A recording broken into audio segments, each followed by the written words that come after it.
Prevención y Sanción del Hostigamiento Sexual, organizado por la Defensoría del Policía en coordinación con la Comisaría PNP Montserrat. Damos la bienvenida al doctor Eber Ruiz Vargas, director general de la Defensoría del Policía. Adelante, doctor Ruiz. Señor comandante de la Policía Nacional del Perú, Larry More Acosta, comisario de la Comisaría de Montserrat.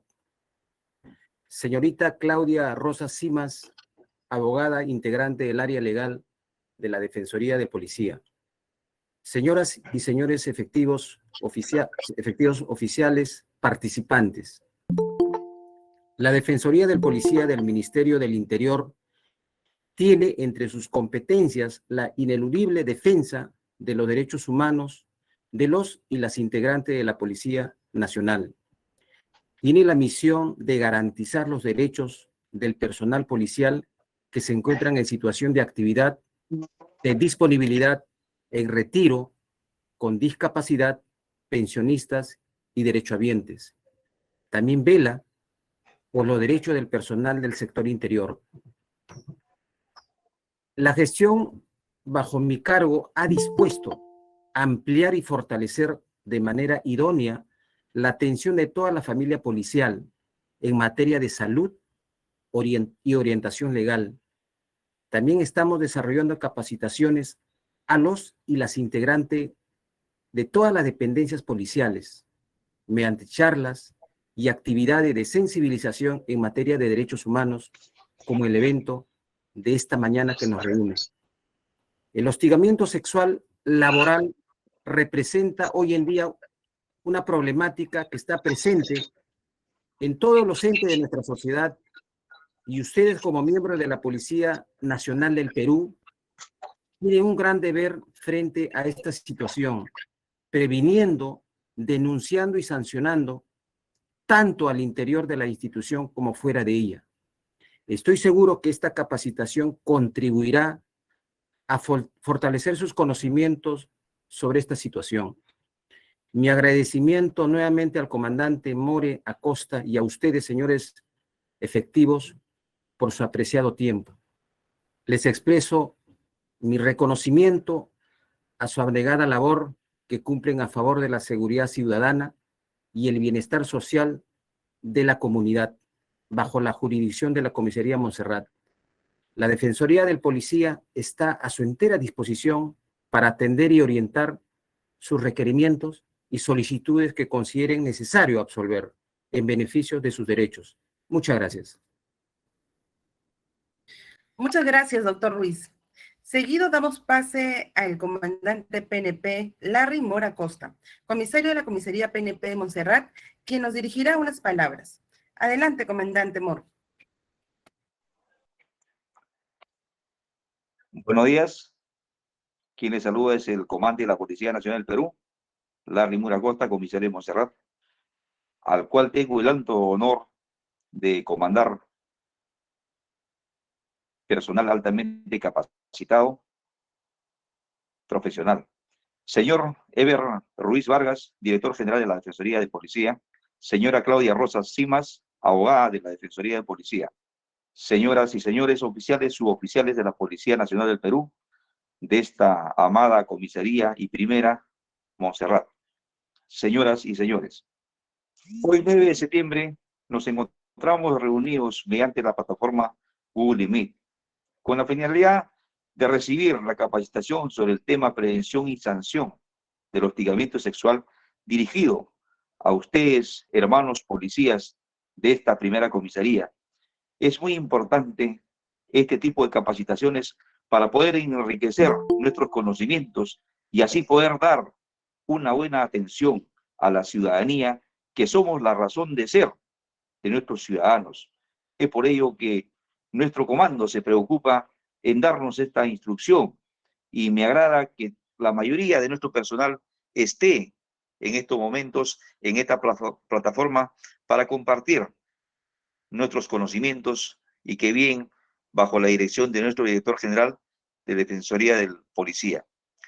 Considerando que el hostigamiento o acoso sexual es una forma de violencia, de ser víctima de hostigamiento sexual, es una afectación a la integridad de las personas en el espacio laboral de nuestra jurisdicción, ¿no? El cual tiene consecuencias psicológicas que afectan las relaciones laborales y el desempeño de la persona que ha sido agredida. Además, el hostigamiento sexual laboral se considera como violencia de género, porque se fundamenta en estereotipos que marcan y limitan los comportamientos de los hombres y las mujeres. Asimismo, el objetivo es sensibilizar sobre la importancia de combatir el hostigamiento sexual, identificar dichas situaciones y brindar información sobre los canales de atención a las quejas o denuncias. Ese es el objetivo de esta charla, para nosotros tener conocimiento y orientar a los ciudadanos con respecto al hostigamiento o acoso sexual. Finalmente, agradecer a la Defensoría de Policía por el apoyo permanente a los integrantes de nuestra Policía Nacional del Perú.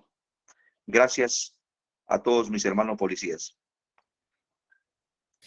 Muchas gracias, comandante Moro. A continuación presentamos a la doctora Claudia Rosas Simas, asesora legal de la Defensoría del Policía, que en esta oportunidad tendrá a su cargo el desarrollo del tema prevención y sanción del hostigamiento sexual. Adelante, doctora Claudia. Muchas gracias, Vivian. El señor comandante de la Policía Nacional del Perú, Larry Moore Acosta, comisario de la comisaría PNP Montserrat. Señor doctor Eber Ruiz Vargas, director general de la Defensoría del Policía del Ministerio del Interior. Señoras y señores, oficiales y suboficiales de la Policía Nacional del Perú de la comisaría PNP de Montserrat. Señoras y señores, tengan todas y todos ustedes muy buenos días. Es para mí un honor poder dirigirme a ustedes esta mañana para poder brindarles esta charla acerca de la prevención y sanción del hostigamiento sexual. Como bien ha señalado nuestro director, el doctor Eber Ruiz Vargas, esta actividad forma parte de las actividades que desde la Defensoría del Policía impulsamos a fin de fortalecer las capacidades del personal policial. Como bien ha señalado también el comisario, el comandante Larry Moore Acosta, el propósito de esta charla es poder fortalecer sus capacidades a fin de que cuando desarrollen sus funciones de orientación y atención a la ciudadanía puedan hacerlo de la mejor manera. Pero también la charla tiene como propósito poder brindarles información acerca de esta modalidad de violencia que puede producirse también al interior de la institución. De manera que si ustedes tienen conocimiento de que hay alguna compañera o algún compañero que está pasando por estas circunstancias, puedan brindarle la información necesaria para que esta persona pueda canalizar su queja o su denuncia. Bien, entonces, dicho eso, me permito compartir con ustedes la diapositiva a fin de poder iniciar la exposición. Vivi, te pido por favor que me confirmes si se está apreciando la pantalla. Claro que sí, doctora. A ver, por favor, le confirmo. Gracias. Ok.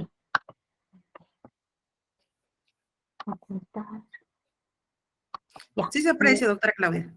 Ya, excelente. Muy bien, entonces,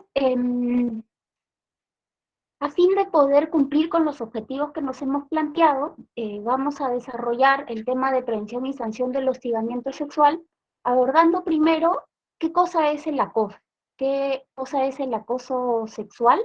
Luego nos enfocaremos específicamente en la modalidad de acoso sexual que se produce en el ámbito de las relaciones laborales, denominado hostigamiento sexual por nuestro ordenamiento legal.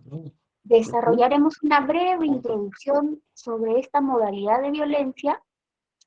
Pasaremos después a desarrollar cuál es el marco conceptual, ¿no? Entender muy bien qué es el hostigamiento sexual, cuáles son sus distintas manifestaciones, cuáles son los elementos que componen esta modalidad de violencia, y seguidamente, ya para terminar, nos vamos a centrar en el procedimiento administrativo disciplinario de la Policía Nacional del Perú, a fin de que ustedes conozcan cuál es la ruta y los canales que se deben de seguir, cuál es el procedimiento para poder investigar y sancionar esta conducta. Muy bien, entonces, en general, cuando nos referimos al acoso, nos estamos refiriendo a, bueno, una forma de violencia, ¿no? Todos y todas nosotras sabemos que cuando hacemos alusión a la violencia, estamos haciendo referencia a una conducta, a una acción o a una omisión que genera un daño, ¿no? Este daño puede ser físico, psicológico, sexual, económico, ¿no? Entonces el acoso, así entendido, es una forma de violencia porque genera un daño. ¿Y de qué manera genera un daño? Porque implica o supone que una persona, mediante cualquier medio, fastidia, hostiga, vigila o persigue a otra, ¿no? Sin su consentimiento, y de ahí que le genera un daño. ¿Por qué? Porque esta acción de perseguir, de molestar, de asediar, sin el consentimiento de la persona a quien está dirigida la conducta, le genera una disconformidad, un malestar que puede alterar el normal desarrollo de su vida cotidiana. Pensemos como el scratch político, ¿no? O sea, personas que no están de acuerdo, digamos, con la conducta o el accionar de ciertas autoridades o personajes públicos que tienen, ¿no?, que se desempeñan en la política y que se paran, ya sea a las afueras del domicilio de la persona o a las afueras del centro de labores, ¿no?, para expresar, ¿no?, su disconformidad, su malestar. Entonces, este tipo de conductas, sin duda, se configura como un acoso, porque pensemos en esta persona que tiene que cambiar su ruta, sus horarios de salida, sus horarios de ingreso, a fin de evitar, ¿no?, este fastidio o esta molestia. Entonces, en lugar donde diferentes tipos, por ejemplo, tenemos el acoso escolar o el bullying, es aquel tipo de acoso que se produce en el ámbito, ¿no?, de las relaciones académicas, de las relaciones estudiantiles, ¿no? Que ya los medios, ¿no?, lamentablemente, tenemos varios, hace como uno de una situación de acoso escolar o bullying que se produjo aquí en la capital y otro en el norte, ¿no? No solamente porque le genera un daño físico, ¿no?, sino también porque conocemos o identificamos el acoso laboral, o también denominado como bullying, que es esta modalidad de acoso que se produce en el ámbito de las relaciones laborales. Generalmente, este tipo de acoso se produce en las relaciones de jerarquía. Vale decir, donde una persona que de manera expresándose de manera vulgar, ¿no?, utilizando, gritándole, exigiéndole realizar labores que no le corresponden, ¿no? Utilizando todo de este caso que les decía, les comentaba que desde el año 2018 se introducen en el Código Penal 4 conductas que están vinculadas al acoso como delitos, ¿no? Entonces, el decreto legislativo 1410, que se publicó el 12 de septiembre de 2018, introdujo en el Código Penal la incorporación de 4 tipos penales que sancionan actos, ¿no?, vinculados al acoso y al acoso sexual, ¿no? El delito del acoso, el delito del acoso sexual, ¿no?, es decir, aquel acoso que tiene connotación de imágenes, materiales audiovisuales o audios de contenido sexual. Vamos a hacer la distinción de lo que es el acoso frente al acoso sexual, ¿no? Y es, como les decía al inicio de esta capacitación, es importante que ustedes tengan conocimiento porque al ser ahora una conducta tipificada, es decir, un delito, quiere decir que cualquier persona que se vea afectada, ¿no?, puede poner una denuncia en una comisaría a final. Y en este delito está recogido en el artículo 176b. Y se define el acoso sexual como el que o quien por cualquier forma, ¿no?, vigila, persigue, hostiga, establecer un contacto, cercanía con una persona sin su consentimiento para llevar a cabo actos de connotación sexual, ¿no? Y esta conducta será reprimida con una pena privativa de libertad no menor de 3 ni mayor de 5 años según corresponda, ¿no?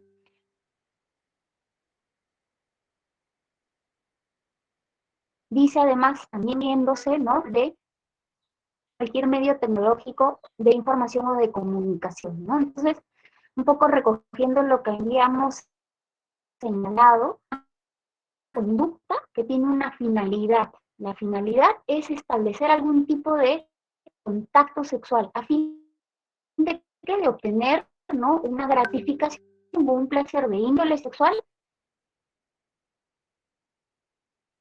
de parte de la persona que realiza esta conducta, ¿no? Lo que es importante identificar es que quien realiza la conducta lo hace sin consentimiento. El artículo que el acoso pudiera configurarse incluso valiéndose de medios, ¿no?, tecnológicos o de información o de comunicación. ¿Esto qué quiere decir? Que no es necesario el contacto físico. ¿De acuerdo? Eso es muy importante. Entonces, en este cuadro vamos a ver algunas de las diferencias entre el delito de acoso, así de manera general, y el del acoso sexual. Lo que se está vulnerando es la libertad, porque lo que se quiere en última instancia, ¿no es cierto?, es alterar la vida de la otra persona, ¿no? Fastidiar. En el delito del acoso sexual, lo que se vulnera es la libertad sexual, porque se desea establecer un contacto, ¿no?, de índole sexual para obtener a partir de este contacto una gratificación sexual, ¿no? Entonces, los bienes jurídicos que se vulneran o que se protegen, ¿no es cierto?, por el lado de la indemnidad sexual según corresponda. Esto es cuando se trata de menores años.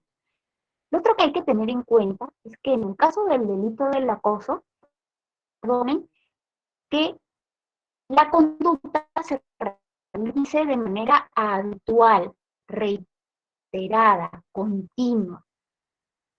En cambio, en el delito de acoso, sin el consentimiento de la otra parte y que este contacto tenga connotación sexual. Entonces, ¿esto qué quiere decir? Que para que se configure el acoso sexual, basta con que la conducta se realice una sola vez. ¿De acuerdo? Entonces, lo que sí es importante y que ambos delitos tienen en común relaciones laborales, no muchas veces ustedes es importante hacer la acotación que en nuestro ordenamiento legal peruano, esta modalidad de acoso se le conoce como hostigamiento sexual laboral. Lo primero que habría que decir respecto de esta modalidad de violencia es que es una de las manifestaciones de violencia más comunes, más recurrentes que se producen en el ámbito de las relaciones laborales, que puede afectar tanto a hombres como a mujeres, aunque es importante decir que, según las estadísticas sobre su ocurrencia, está más dirigido hacia las mujeres que hacia los varones, ¿no? Entonces, por ejemplo, hay una última encuesta que realizó Datum Internacional en el año 2017 a 11 países de la región, donde se evidenció que aproximadamente el 25% de las mujeres refirieron haber sido víctimas en los últimos 12 meses de actos de acoso sexual laboral. Y en el caso del Perú, fíjense, cuando nos fijamos en la data de esta modalidad de violencia, vemos que el 41% de las mujeres encuestadas refirió que había sido víctima de acoso sexual callejero en los últimos 12 meses, ¿no? Entonces, es importante, sin embargo, mencionar que las estadísticas normalmente no reflejan la verdadera dimensión del problema. ¿Esto qué quiere decir? Que hay una cifra oculta, ¿no? ¿Y por qué es que las estadísticas no reflejan la verdadera dimensión del problema? Porque normalmente las víctimas callan, tienen mucho mucho miedo a denunciar, especial y particularmente cuando se trata del acoso sexual que se produce en el ámbito de las relaciones laborales o también de las relaciones académicas. ¿Y esto por qué? Porque precisamente se da o se dirige contra una persona que está en una posición de subordinación. Y al estar en una posición de subordinación, evidentemente su situación es vulnerable. Quien sufre hostigamiento sexual en el ámbito de las relaciones laborales y sobre todo cuando está en una relación vertical, es decir, donde hay jerarquía y donde los hechos de hostigamiento se producen desde una persona que tiene mayor poder que la víctima, entonces esta persona, la víctima, tiene miedo a denunciar porque teme a las consecuencias que la denuncia pudiera suponer respecto de su situación laboral. ¿Esto qué quiere decir? Que pensemos, por ejemplo, en el caso de una recepcionista, ¿no? de una empresa del sector privado, por ejemplo, que está siendo acosada por el director de la empresa, ¿no? Entonces, pensemos que es una chica, madre soltera, que tiene 2 hijos, que ella es la única, digamos, que brinda el soporte económico de su familia y que el director de la empresa la está hostigando de manera continua, ¿no? Quiere establecer algún tipo de contacto con ella, un contacto íntimo que ella no desea. Entonces, evidentemente, la chica puede tener miedo, ¿no? A expresar su rechazo, pero también a denunciarlo, porque, ¿no? Dentro de las consecuencias que ella, digamos, puede valorar, es que la denuncia pudiera significar que ella pierda el trabajo, y con lo cual pierda, ¿no? Los ingresos económicos que son el soporte de su familia, ¿no? Entonces, esto es importante que lo reflexionemos y que lo tengamos en consideración, porque en el ejercicio de la función policial, seguramente ustedes en algún momento sabrán de un caso o recepcionarán algún caso de una persona que es víctima de hostigamiento. Entonces, es importante saberlo para comprender por qué de repente la víctima se demoró tanto tiempo en denunciar, ¿no? O también, ¿no? Para que de ustedes conocer un caso de hostigamiento que se produce dentro de la policía, poder comprender por qué, por ejemplo, la compañera o la colega no denuncia los hechos, ¿no? Entonces, imaginémonos que este ejemplo, ¿no? De esta chica que les decía que tiene muchos reparos de denunciar porque tiene miedo de perder el trabajo. Pensemos ahora qué pasaría si esa chica fuese una suboficial de tercera de la Policía Nacional, ¿no? La situación se vuelve aún mucho más compleja. ¿Por qué? Porque en el caso de una chica que ejerce una labor, un oficio en el sector privado, bueno, siempre, digamos, ante la posibilidad de perder el trabajo, tiene la opción, ¿no? De buscar trabajo en otra empresa, ¿no? De repente saltar del sector privado al sector público, ¿no? Obviamente va a repercutir su economía, pero tiene la posibilidad de buscar otro trabajo. Pero para una persona, ya sea hombre o mujer, que toma la decisión de ingresar a la Policía Nacional del Perú, es porque tiene una apuesta de vida, ¿no? Tiene una proyección de desarrollo profesional. Lo propio cuando ingresan a las Fuerzas Armadas, ¿no? Entonces, es una persona que no es tan fácil como que, ya, bueno, si me hostigan, me cambio de trabajo. No, ¿no? Entonces, para una joven, para un joven que es víctima de hostigamiento sexual dentro de la Policía Nacional del Perú o dentro de las Fuerzas Armadas, la situación se vuelve aún más compleja, porque las consecuencias, ¿no? Digamos que una denuncia pudiera suponer sobre su situación laboral pueden ser mucho más graves, en la medida que no solamente alterarán su situación actual, sino que pueden tener un impacto negativo en todo el desarrollo de su carrera profesional, en todo el desarrollo de lo que ha supuesto su apuesta de vida. ¿De acuerdo? Entonces es importante que valoremos y tengamos en cuenta esta circunstancia tan particular del hostigamiento sexual cuando se produce en el ámbito de las Fuerzas Armadas o de la Policía Nacional del Perú. Las consecuencias, como bien señaló el comandante, son de diversa índole, ¿no? Entonces, si nos ponemos en la piel de estas dos jóvenes, de estos dos ejemplos, entonces obviamente van a tener un impacto psicológico, porque estar constantemente asediada o no, o perseguida por alguien y tener este miedo constante de expresar el rechazo, de no desear tener un contacto, tiene, como no, un impacto psicológico que puede afectar, ¿no es cierto?, el desempeño laboral, el rendimiento laboral, pero también puede tener un impacto físico, ¿no? Nosotros sabemos que cuando una persona está expuesta a una situación de estrés constante, esta persona puede somatizar y puede tener una afectación a su salud física. Y cómo no, puede también tener un impacto negativo respecto de, ¿no?, su situación económica, porque si en última instancia aquella persona que es víctima de hostigamiento se ve en la obligación de renunciar porque ya no tolera más la vulneración, la violencia, entonces evidentemente esto afecta, ¿no?, el derecho que tiene toda persona de trabajar en un lugar seguro y en igualdad de condiciones. Siguiente, Vivi, por favor. Entonces, aquí en la siguiente lámina ven ustedes cuál es la normativa que regula, digamos, la prevención, investigación y sanción del hostigamiento sexual. Tenemos la ley 27942, que es la ley de prevención y sanción del hostigamiento sexual. Es una ley que fue aprobada en febrero del 2013 y que establece, digamos, toda la parte conceptual del hostigamiento sexual. Define qué es el hostigamiento sexual, cuáles son sus distintas manifestaciones, y cuál es en general la política del Estado frente a esta forma de violencia, tanto en el sector público como en el sector privado. Luego tenemos el Decreto Supremo 014 del 2019. Aquí hay que decir que es el decreto que aprueba el reglamento de la Ley de Prevención y Sanción del Hostigamiento Sexual. Hay que decir que este es un nuevo reglamento, ¿no? El anterior reglamento se aprobó en noviembre del año 2003. Sin embargo, a propósito del decreto legislativo que introdujo 4 conductas referidas o relativas al acoso, es que se modificó por completo el reglamento de la Ley de Prevención y Sanción del Hostigamiento Sexual. El reglamento, es importante que ustedes lo tengan en consideración, desarrolla, amplifica, digamos, toda la parte conceptual del hostigamiento sexual, ¿no? Establece cuáles son los principios, los enfoques de los cuales se debe intervenir frente a esa conducta, y tiene un capítulo especial que hace alusión a cuál debería ser el procedimiento de atención, de investigación de los hostigamientos sexuales cuando esta forma de violencia se produjese en la Policía Nacional del Perú, ¿no? Entonces, esto para que tengan ustedes en cuenta.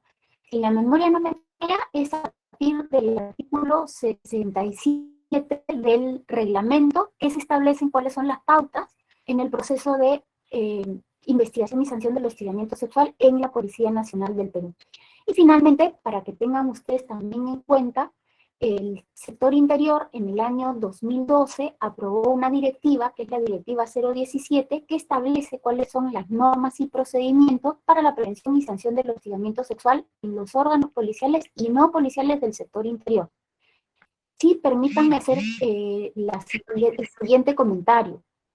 Esta norma es del año 2012 y ustedes saben que desde el año 2012 a la fecha se han aprobado diversas normativas especiales de la Policía Nacional del Perú, entre las cuales está la 30714, que es la ley que regula el régimen disciplinario de la Policía Nacional del Perú. De hecho, también, ¿no?, está el nuevo reglamento de la Ley de Prevención y Sanción del Hostigamiento Sexual. Entonces, si bien la directiva sigue vigente, hay algunas consideraciones dentro de la directiva que actualmente están desfasadas. Sin embargo, resulta útil que ustedes conozcan de esta directiva porque esta directiva establece cuáles son las medidas cautelares, digamos, orientadas a proteger la integridad física y psicológica de la víctima que se pueden dictar en el marco de un procedimiento de investigación de hostigamiento sexual dentro de la Policía Nacional. Y como les decía, que pueden, ¿no?, dictarse a favor de la víctima, ¿no? Entonces tengan ustedes en consideración que aunque esté un poco desfasada, a propósito de las normas que se han aprobado después de, continúa vigente, y, como no, es una norma a la que se puede hacer alusión cuando, ¿no?, se invoque la necesidad de aprobar medidas de protección a favor de una víctima de hostigamiento. Siguiente, Vivi. Entonces, vamos a ver ahora cuál es el concepto de el hostigamiento sexual. Vivi, ahí está, fantástico. Siguiente, por favor. La que sigue. Entonces vamos a ver ahora, a desarrollar cuál es el concepto del hostigamiento, la anterior, por favor.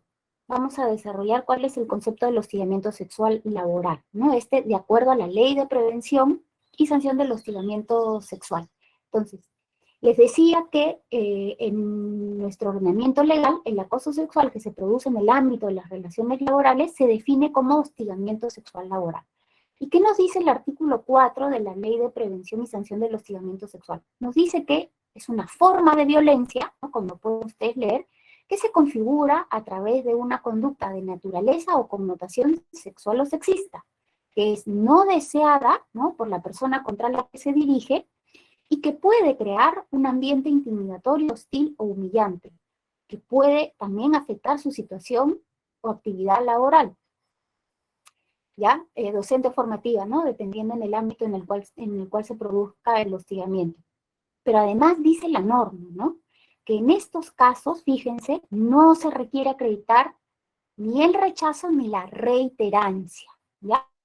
Vamos a ver entonces, vamos a desarrollar cada uno de los elementos de esta conducta. Siguiente, Vivi, por favor. Entonces, el hostigamiento sexual, siguiente, Vivi. Ok, entonces vemos ahí, estos son los elementos que configura el hostigamiento sexual laboral. Entonces se trata de una conducta, ¿no? O sea, es una acción. Esta conducta puede ser, como vamos a ver más adelante, una conducta verbal o no verbal, una conducta física, ¿no? Incluso una conducta que se desarrolle utilizando los medios virtuales o de comunicación o de información como las redes sociales. Entonces, esta conducta tiene un propósito. En el caso concreto del hostigamiento sexual, es obtener algún tipo de gratificación de índole sexual, ¿no?, que vulnera, como hemos visto, el derecho digamos, la libertad sexual que debe tener toda persona de decidir con quién, dónde, cuándo tener, ¿no?, intimidad sexual con una persona, o tener algún tipo de contacto de índole sexual. Y, como hemos visto aquí, es rechazada o no deseada. Entonces, aquí es importante tener en consideración lo siguiente. Primero, al igual que el delito del acoso sexual, la norma nos dice con que basta con que la conducta se produzca una sola vez, ¿no? O sea, no es necesario que se produzca de manera reiterada, porque se entiende que, ¿no?, el daño se produce cuando la conducta se realiza vulnerando, atentando la libertad sexual de la otra persona. Entonces, basta con que se produzca una sola vez para que el daño ya se haya configurado, ¿ya? Entonces, esto es importante, porque antes se decía que tenía que ser de manera reiterada. No, la norma nos dice con que basta con que se produzca una sola vez para que ya se configure el hostigamiento sexual. Lo otro que nos dice es que, evidentemente, debe tener connotación sexual o sexista. ¿Esto qué quiere decir? Lo vamos a desarrollar con detenimiento. Que el fin último de la persona que realice esta conducta es obtener algún tipo de gratificación o placer sexual. Y finalmente nos dice el artículo que la conducta debe ser rechazada o no deseada. A ver, ¿esto qué quiere decir, no? Cuando hablamos de una conducta rechazada, es que cuando a mí, por ejemplo, me dicen, quiero salir contigo, quiero salir contigo, quiero salir contigo. Entonces yo digo, no, ¿no? O sea, yo estoy expresando de manera clara, directa, ¿no?, que no deseo, eso es el rechazo. No, no deseo, o no, no me gusta, o no, no me llames, o no me mandes estos mensajes, ¿no?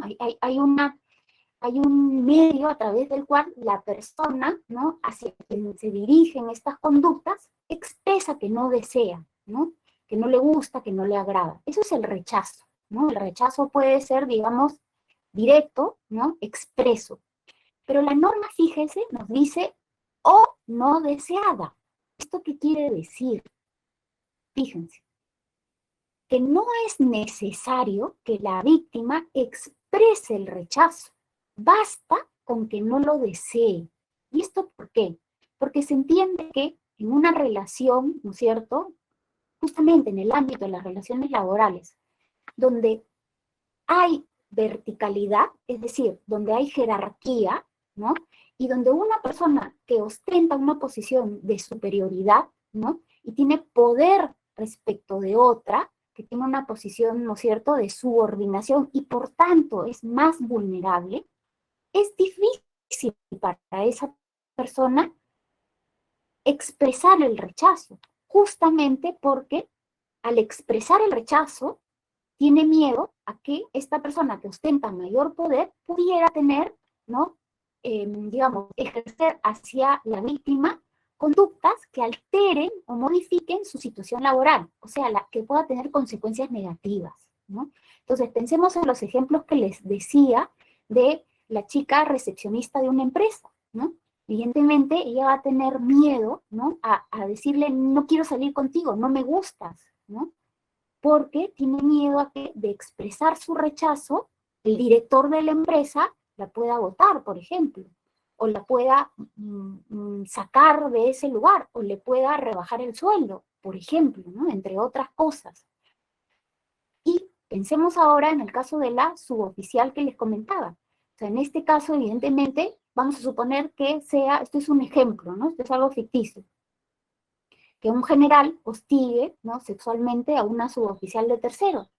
Entonces, teniendo en consideración, ¿no?, la jerarquía que existe entre ambas personas que se encuentran en una institución como la policía, que es una institución jerarquizada, entonces, evidentemente, para una suboficial de tercera es muy difícil expresar de manera directa, ¿no?, su rechazo, precisamente por el miedo que esta persona puede tener respecto de las consecuencias en su situación laboral, ¿no? Entonces, de ahí que cuando se legisló sobre el hostigamiento sexual, se hizo hincapié en que bastaba con que la conducta fuera no deseada, ¿ya? Porque en buena cuenta, aquí lo que se protege es la libertad sexual de las personas. Es decir, que toda persona tiene derecho a decidir con quién, dónde, cuándo, cómo tener intimidad con otra persona. Y nadie, ni siquiera valiéndose del cargo, la posición que tiene, puede intentar someter esa libertad, someter la autonomía a fin de obtener, ¿no es cierto?, una gratificación de índole sexual. ¿De acuerdo? Entonces, vamos a la siguiente, Vivi, por favor. Vamos a ver, entonces, la siguiente, Vivi, por favor.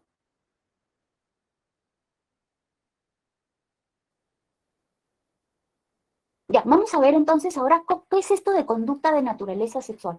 Bien, de acuerdo al reglamento de la norma, la conducta de naturaleza sexual se refiere a los comportamientos o actos, como habíamos dicho, que pueden ser físicos, verbales, no verbales, u otros de connotación sexual, como por ejemplo, ¿no?, comentarios, insinuaciones, observaciones o miradas lascivas, ¿no? Por ejemplo, estos comentarios de mamita, qué rica estás, me encanta tu falda, qué bonita se te ve, por ejemplo, ¿no?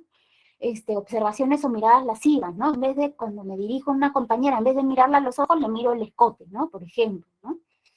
Y estos, como vamos a ver, ¿no?, son expresiones que van desde lo más leve hasta lo más grave, ¿no? O sea, el hostigamiento sexual tiene distintas manifestaciones, distintos matices, que nuevamente van desde lo más leve, como una mirada, un comentario, a lo más fuerte, ¿no? Por ejemplo, ¿no?, exhibición o exposición de material pornográfico, ¿no?, a través de las redes, a través del teléfono, o incluso cuando yo en mi centro de trabajo pongo videos pornográficos. Y luego, ¿no?, también hay otras expresiones como ya los tocamientos, los roces, acercamientos corporales, o las exigencias o proposiciones sexuales, incluso el contacto virtual. Vamos a ver en concreto qué nos dice el reglamento acerca de las distintas manifestaciones del hostigamiento sexual de connotación o naturaleza sexual. Siguiente, Vivi. Entonces, vemos que el reglamento contempla, ya lo habíamos visto, ¿no?, conductas no verbales, verbales o físicas. El siguiente, por favor. Entonces, vemos que son manifestaciones que van desde lo más leve a lo más grave, ¿no? Entonces, lo más leve, ¿no? Usar términos de naturaleza o connotación sexual o sexista, ¿no?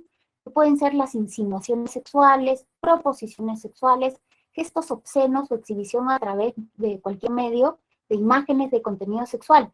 Pero aquí hay que decir, ¿no? Que resulten insoportables, hostiles, humillantes u ofensivos para la víctima, o sea, que la víctima no lo desee. Si entre dos personas adultas, ¿no? Que hacen uso y ejercicio de su autonomía, de su libertad, de su capacidad, ¿no? Hay un intercambio de esta naturaleza, pero porque ambos lo desean, entonces evidentemente no hay un hostigamiento, ¿no? Esto es una conducta que se hace entre dos adultos que desean tener un contacto de naturaleza o connotación sexual. Luego están los acercamientos corporales, ¿no? O sea, roces, tocamientos o conductas físicas que sean ofensivas o no deseadas por la víctima, ¿no? Entonces, aquí hay que tener en consideración que es importante poner énfasis en la connotación sexual, porque supongamos que yo me acerco a un compañero, ¿no? De pronto ha fallecido un pariente y le voy a dar un abrazo de pésame, por ejemplo. Evidentemente esto, claro, hay un acercamiento, la otra persona no me lo ha pedido, pero yo me acerco y le doy un abrazo, pero no tiene connotación sexual, porque la finalidad es expresar solidaridad, ¿no? Entonces, este caso no se configura como un hecho de hostigamiento sexual. Y lo que hay que tener en cuenta es que cuando estos acercamientos, tocamientos, roces, ¿no es cierto?, son ofensivos y tienen como finalidad tener un contacto de naturaleza sexual que le genere a quien realice los actos algún tipo de gratificación de índole sexual, ¿ya? Eso es bien importante tenerlo en consideración para poder hacer la distinción cuando corresponda.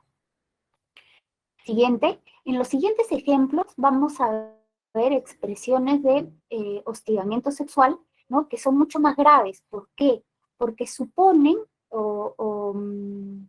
está implícito, ¿no?, la posición de poder frente a la víctima, ¿no? Entonces aquella persona, por ejemplo, ¿no?, que hace una promesa implícita o expresa a la víctima de un trato preferente respecto de su situación actual a cambio de un favor sexual, ¿no es cierto? O sea, trata de condicionar, ¿no?, su comportamiento, es porque tiene una posición de poder, tiene una ventaja frente a la víctima, ¿no? Entonces, a cambio de favorecer su situación laboral, ¿no?, le dice que intenta obtener algún tipo de favor sexual, ¿no? Luego tenemos ya, o sea, ya no hay una promesa de que voy a mejorar tu situación laboral si accedes a salir conmigo, ¿no? Entonces ya esto es más fuerte. Ven ustedes ahí la segunda, hay una amenaza. O sea, ¿no quieres salir conmigo? Entonces te voy a votar, ¿no? ¿No quieres salir conmigo? Entonces te voy a mover de tu sitio, te voy a mandar a otro lado, te voy a rotar, ¿no?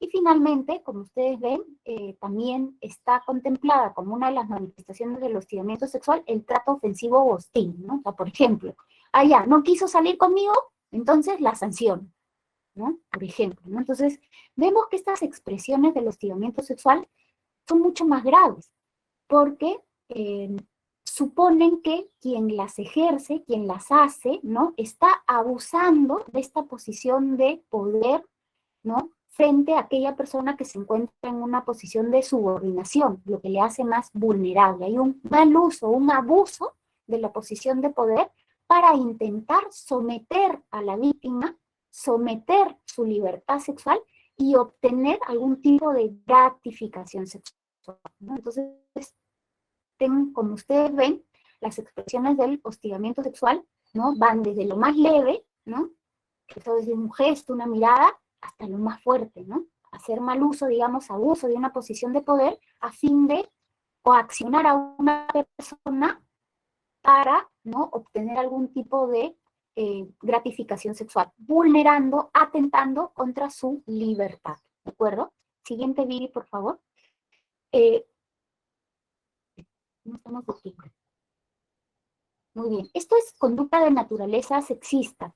Bien, miren, habíamos visto en el artículo 4 de la norma que cuando definía qué era el hostigamiento sexual, nos hablaba de conducta de naturaleza o connotación sexual o sexista, ¿ya? Esto es bien importante que lo tengamos en consideración, porque la conducta de naturaleza sexual es, digamos, más fácil de identificarla, en la medida que, como hemos venido diciendo, una conducta de naturaleza sexual tiene como finalidad establecer un contacto, ¿no?, de índole sexual, a fin de que la persona que realiza la conducta obtenga algún tipo de gratificación, algún tipo de placer de, ¿no?, sometiendo a la otra que no lo desea, ¿no?, que rechaza, digamos, que no, sin su consentimiento. Entonces eso es como que más fácilmente identificable.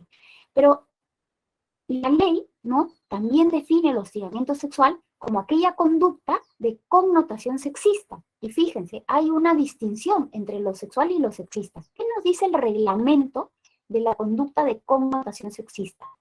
El reglamento de la norma señala que la conducta de naturaleza sexista se refiere a los comportamientos o actos que promueven o refuerzan estereotipos en los cuales mujeres y hombres tienen atributos, roles o espacios propios que suponen la subordinación de un sexo o género respecto del otro. Así está definido en el reglamento. Y esto puede parecer o sonar un poco complejo. Vamos a aclararlo a través de ejemplos. Cuando la norma dice que una conducta de naturaleza sexista es aquella que promueve o refuerza un estereotipo, ¿no? Los estereotipos son ideas fijas, creencias, muy simples respecto de una persona en razón de su sexo, de su origen, de su nacionalidad, incluso de sus creencias religiosas o de sus ideologías políticas, ¿no? Eso es un estereotipo. Por ejemplo, ¿no?, así de manera general. Cuando yo pienso en un chino, por ejemplo, ¿no?, siempre que se me viene a la imagen una persona de la China, hay este estereotipo de que los chinos comen perro, por ejemplo, ¿no? O cuando dicen, por ejemplo, alemán, ¿no?, que los alemanes son muy puntuales, ¿no? Entonces, o por ejemplo ahora, cuando decimos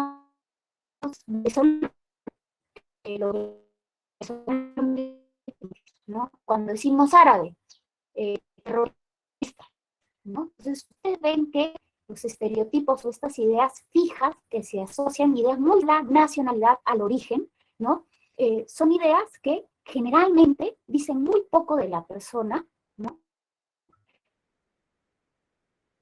Y usualmente están vinculadas o ligadas a un prejuicio, es decir, a un juicio adelantado de lo que puede ser o no esta persona. Por supuesto que no todos los alemanes son puntuales. Por supuesto que no todos los chinos comen perro. ¿Cómo no? No todos los venezolanos son delincuentes, ¿no? Pero estas ideas que se van construyendo, se van reforzando en nuestra sociedad, son fenómenos estereotipos. Y a propósito de estos estereotipos, se puede discriminar a las personas, es decir, a la persona, hombres y mujeres. Es decir, en función al sexo biológico con el que nacemos, machos o hembras, ¿no?, se van construyendo una serie de atributos, de roles, de características de lo que debe ser un hombre y lo que debe ser una mujer, o sea, de la masculinidad y de la feminidad. Y muchas veces, cuando las personas se salen, ¿no?, de estos parámetros, es que podemos caer en este tipo de conductas sexistas. Vamos a ponerlo con ejemplos para que resulte más comprensible. Pensemos, por ejemplo, imaginémonos que el día de hoy, antes de la reunión de este taller que estamos teniendo, es un ejemplo, por supuesto, el suboficial de tercera, César Reynoso, se pone a llorar, ¿no? Llora, o sea, llora, y de pronto el compañero de al lado le dice, oye, ¿qué te pasa? ¿Por qué estás llorando? Que se murió la reina de Inglaterra. ¿Y qué? ¿Y por eso vas a llorar? ¿No? Cállate, no llores. Pareces maricón, pareces una niñita. Cállate, los hombres no lloran, ¿no?, por ejemplo, ¿no? Entonces, este tipo de conductas, o mejor dicho, este tipo de reacción frente al llanto de un varón, ¿no?, es una conducta sexista. ¿Por qué? Porque se espera de los varones que no lloren, ¿no? Ustedes clasificaron de mundial, que ahí sí todos teníamos razones válidas para llorar, ¿no? Más allá de la razón, cuando los seres humanos sentimos el dolor, es una emoción, un sentimiento propio de las personas, independientemente del sexo que tengamos. Sucede que por razón a la manera en que nos han educado, que nos han criado, a lo que se denomina socialización, ¿no? Que esto está, digamos, inmerso en un contexto cultural, sociológico, a los varones se les enseña, se les educa a no llorar, a no expresar sus emociones, porque se entiende que expresar sus emociones, y más aún cuando estas emociones se expresan a través del llanto, es algo femenino, ¿no? De personas débiles, ¿no? Y muchas veces a los varones se les enseña a reprimir sus emociones a través de negativas. ¿Esto qué quiere decir? No llores, porque si lloras eres un bebé, si lloras eres una mujer, si lloras eres maricón, ¿no? Entonces, este tipo de expresiones refuerzan estos estereotipos, ¿no? Refuerzan estas ideas preconcebidas de que el varón siempre debe ser fuerte, no debe expresar emociones, que no debe sentir dolor, ¿no? Y sabemos que esto no es así. El dolor es algo muy humano, independientemente del sexo que tengamos. Todas las personas tenemos el derecho a sentir dolor y a expresar.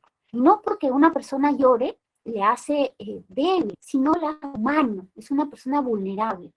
Y esto evidentemente no tiene nada que ver con que si es bebé, si es mujer, y mucho menos utilizar expresiones como no seas maricón, ¿no? Porque tampoco está vinculado a la opción o a la orientación sexual, ¿no? Entonces esto para poner un ejemplo de cómo hay ciertos comportamientos que realizan los hombres, ¿no? Que se castigan porque se salen de lo que se espera de un varón.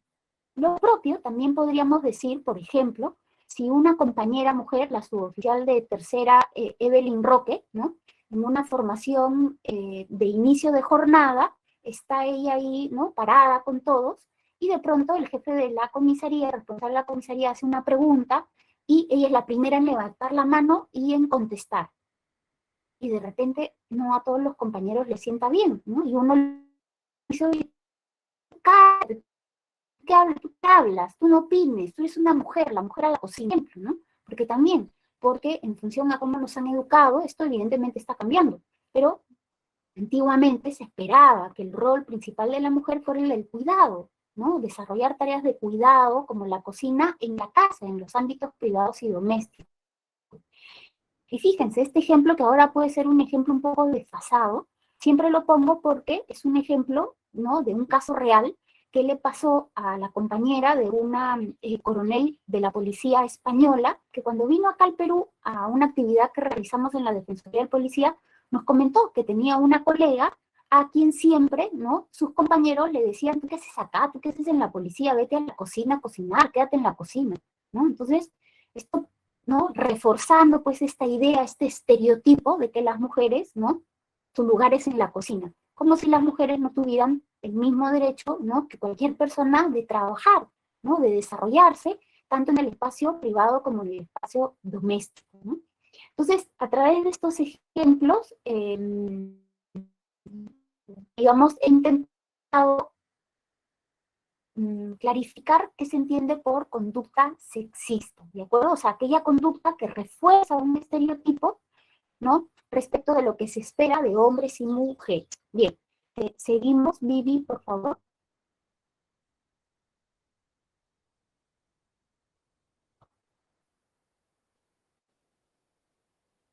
Seguimos, Vivi.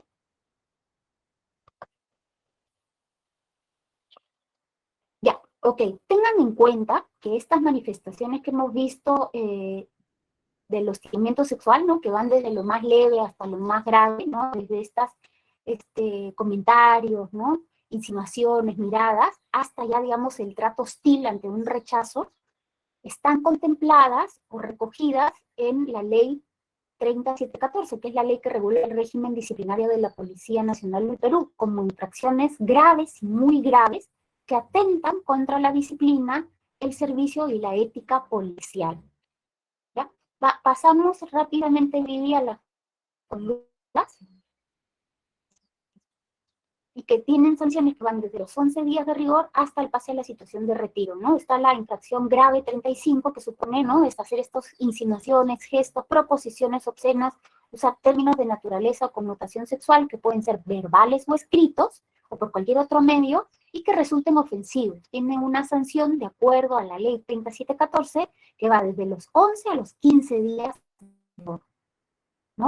Muy grave 32, ¿no?, que supone, ¿no?, realizar proposiciones indecentes, insinuaciones o requerimientos de contenido sexual a cambio de favorecer o otorgar ventaja o dar un trato preferente o dar cumplimiento a un procedimiento establecido al personal de la Policía Nacional del Perú, a postulantes de las escuelas de formación o a cualquier persona que tenga un interés en una gestión o trámite dentro de una unidad o órgano policial, ¿no?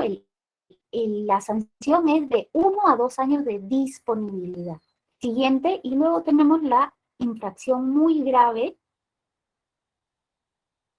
107, que ya implica o supone coaccionar o amenazar a personal de la Policía Nacional del Perú, intimidándolo, presionándolo, sometiéndolo a un trato hostil a cambio de recibir un favor de contenido sexual, ¿no? La sanción es el pase a la situación de retiro. Y también, ¿no?, finalmente la medida, la infracción muy grave 96, que supone o implica acercarse corporalmente con roces a otra persona, ejerciendo tocamientos u otra manifestación física de naturaleza sexual. La sanción es de 6 meses a 1 año de disponibilidad, ¿de acuerdo? Entonces, todo esto que hemos conversado, ¿no?, está tipificado dentro de la ley que regula el régimen disciplinario de la Policía Nacional del Perú, ¿no?, con infracciones que de acuerdo a la gravedad, ¿no?, de la conducta se les aplicará la sanción, ¿no?, que va desde lo más leve, ¿no?, 11 a 15 días de rigor, al pase a la situación de retiro. Siguiente, Vivi. Tengan en cuenta, es importante que la norma establece que en el ámbito policial el hostigamiento se puede producir independientemente de si exista jerarquía o de los grados que pueda haber entre la persona presuntamente hostigadora y la presuntamente hostigada. ¿Esto qué quiere decir? Que el hostigamiento se puede producir entre personas, ¿no?, que están en el mismo nivel, ¿no?, en una relación horizontal, o entre personas que están en una relación de verticalidad. Evidentemente, cuando se produce en el ámbito de una relación vertical, se trata de una infracción mucho más grave, porque se entiende que se está haciendo mal uso, ¿no?, del poder que se tiene frente a aquella persona que está en una posición de subordinación, ¿no? También nos dice la norma que el hecho de hostigamiento sexual se produce ya sea que se realice dentro o fuera de la jornada policial, o que se realice dentro o fuera del centro de trabajo, ¿no? Entonces, por ejemplo, pensemos en el suboficial de tercera César Ramírez y la suboficial de tercera Evelyn Roque, ¿no? Entonces es un sábado por la noche, ambos están, ¿no?,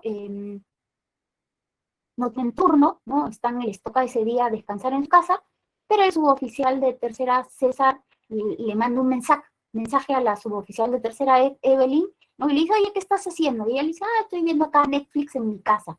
Ya. ¿Y ya estás en tu cama? Le dice él. Y ella: sí, estoy en mi cama. Ya. ¿Y qué te has puesto? Y ella: ¿qué te importa?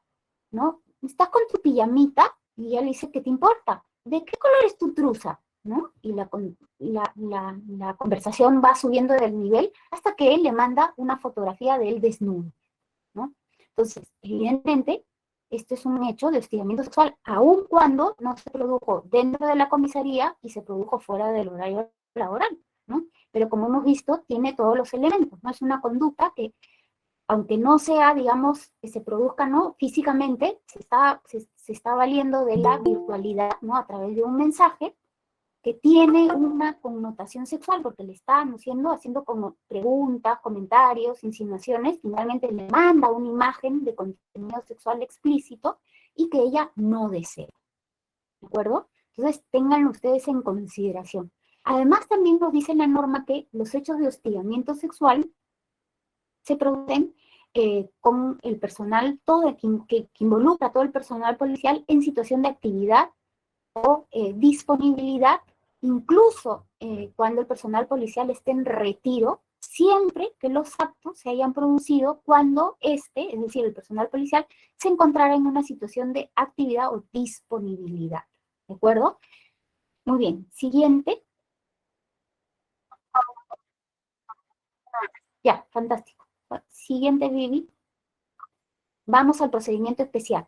Muy bien, entonces habíamos iniciado la charla señalando que el hostigamiento sexual o el acoso sexual que se produce en el ámbito de las relaciones laborales es tanto un delito, ¿verdad? Lo habíamos visto, el 173 del Código Penal, como una infracción al régimen disciplinario, ¿no? Delito, ¿por qué? Porque es una conducta que atenta, agravia la libertad sexual, ¿no? Es el bien jurídico que se protege o que se vulnera, digamos.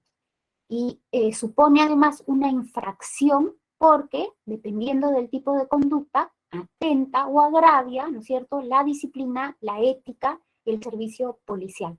De ahí que, ¿no?, esta conducta puede ser, digamos, denunciada, investigada y sancionada a través de dos vías: la vía del procedimiento administrativo disciplinario y la vía del procedimiento penal.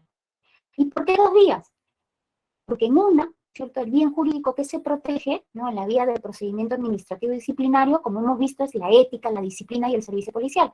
En tanto que en la vía del procedimiento penal, el bien jurídico que se protege es la libertad sexual. Entonces, si ustedes tienen conocimiento que hay algún compañero o compañera que está siendo víctima de hostigamiento sexual, ¿no?, sepan, o para que ustedes le puedan informar, que puede denunciar a través de las dos vías, ¿no? Y esto también, por si en el ámbito de la función policial que ustedes desarrollan, reciben una denuncia de parte de un colega en la comisaría donde trabaja, ¿de acuerdo? Vamos a ver rápidamente algunas pautas sobre el procedimiento administrativo disciplinario en el ámbito, ¿no?, del régimen disciplinario de la Policía Nacional del Perú. Siguiente, Vivi. Entonces, aquí es importante señalar que la Ley de Prevención y Sanción del Hostigamiento Sexual establece que para el trámite de las denuncias en la Policía Nacional del Perú, esa aplicación, ¿no?, el procedimiento que establece la Ley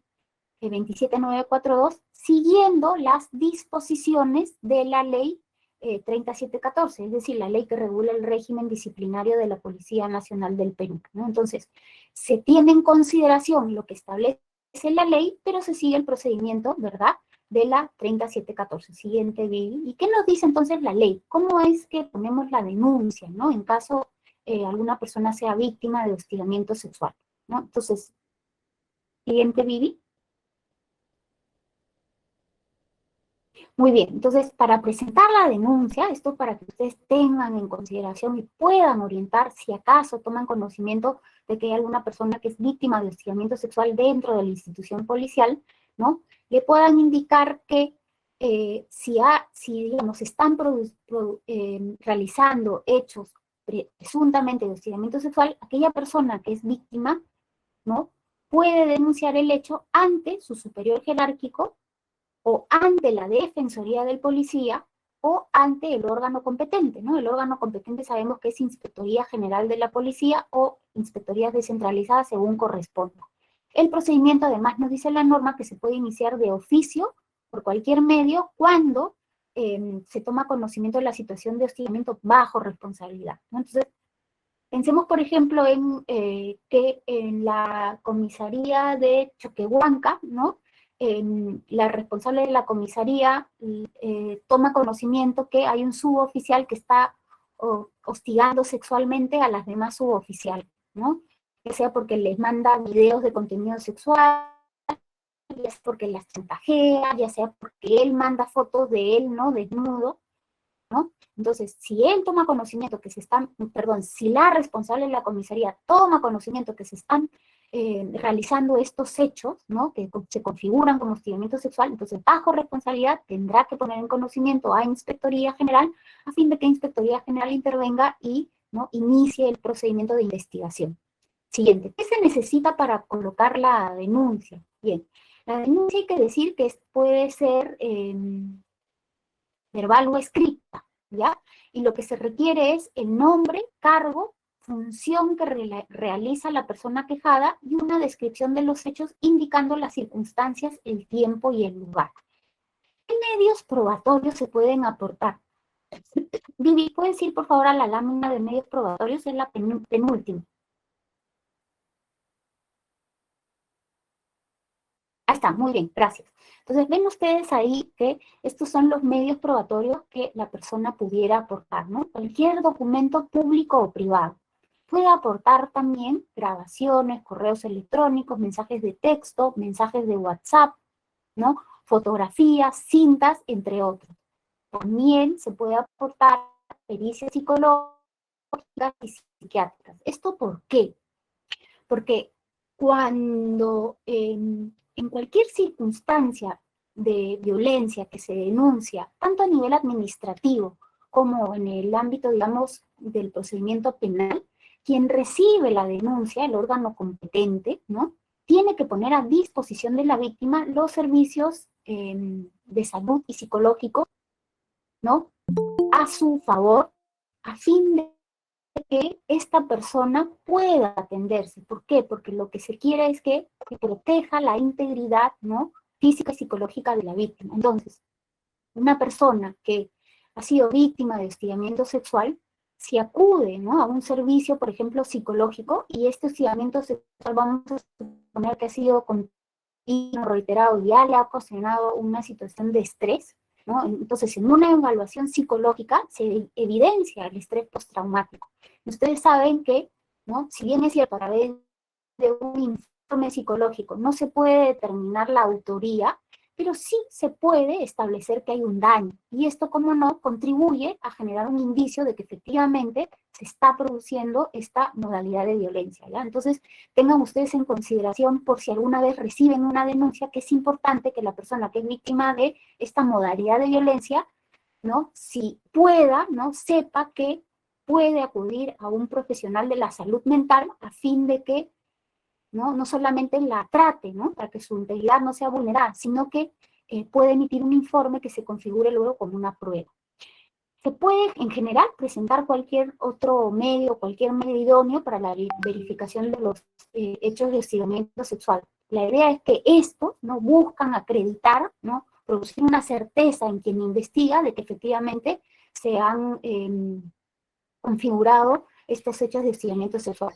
Y como no, también hay que señalarlo, se pueden presentar como medios probatorios las declaraciones de testigo, ¿ya? Y yo con esto voy a cerrar mi presentación.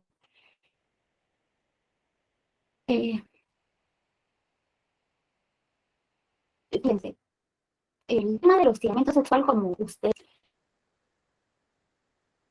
como es una modalidad de violencia que puede ser muy sutil y que no necesariamente se evidencia físicamente, ¿no?, hay que acreditar, de probar. Y muchas veces las víctimas solamente se pueden apoyar en la declaración de tercero que la víctima haya, digamos, recibido. De ahí que es muy importante que nos planteemos y reflexionemos qué haríamos si somos testigos de una situación de hostigamiento sexual en nuestro centro de trabajo o, digamos, en donde desarrollemos nuestras actividades cotidianas, ¿no? Porque a veces bastaría con que podamos, ¿no?, pasarle la voz, o sea, avisarle al compañero, oye, no quiere salir contigo, ya no, déjalo ahí, ¿no? A veces es posible que las personas no se den cuenta, ¿no?, porque lamentablemente hemos crecido, ¿no?, escuchando esta cosa de que cuando una mujer dice que no es sí, ¿no? Y a veces hay personas que no aceptan el rechazo y podríamos evitar toda una situación, ¿no?, que genera daño, que genera un desgasto, que tiene un impacto negativo, ¿no?, en el clima laboral, pasándole la voz al compañero, oye, no desea salir contigo, ya no la molestes, ya no la fastidies. Eso que estás haciendo, que de repente te parece gracioso, eso es hostigamiento. Para ahí es violencia, ¿no? O también, ¿no?, otra solidaridad con aquella persona que es víctima de violencia, ¿no? Decirle, dile que no deseas, expresa tu rechazo, yo te voy a apoyar, ¿no?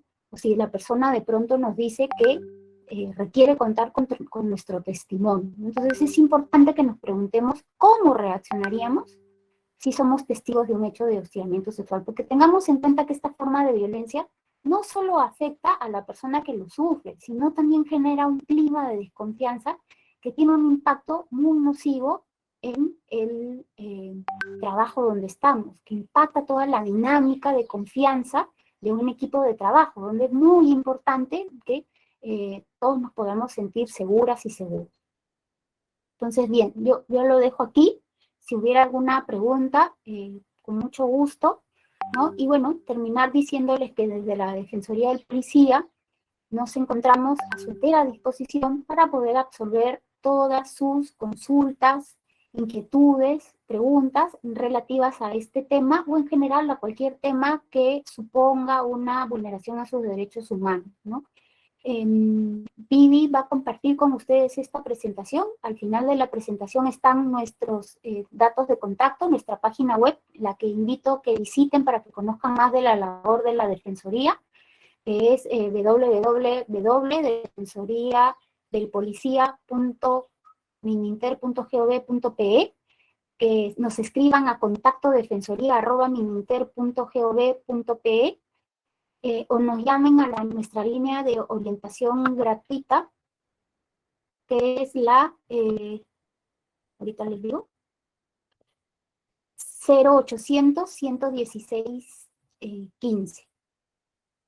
Entonces, bueno, me despido y nuevamente agradezco al comandante de la Policía Nacional del Perú, Larry Moore Acosta, comisario de la Comisaría PNP de Montserrat, por la gentileza de habernos brindado estos minutos para compartir con ustedes el tema de prevención y sanción del hostigamiento sexual. Muchas gracias.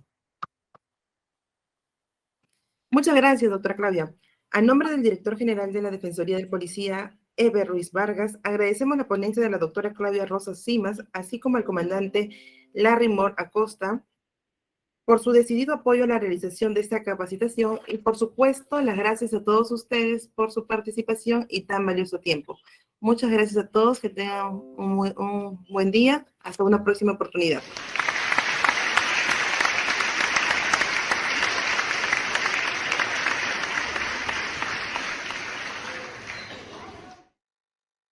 En nombre de la Comisaría de Montserrat, al cual tengo el honor de comandar, agradecimiento de parte de los oficiales, de los suboficiales que laboran en esta Comisaría de Montserrat, por habernos ilustrado e instruido con respecto a lo que es el hostigamiento sexual. Gracias, estoy seguro que todos han estado atentos a la conferencia, a la charla, y sé que vamos a dar de lo mejor para poder darle la mejor herramienta a nuestros policías y poder también atender a los ciudadanos que nos pidan la información. Gracias, muy agradecido. Muchas gracias a todos y todas.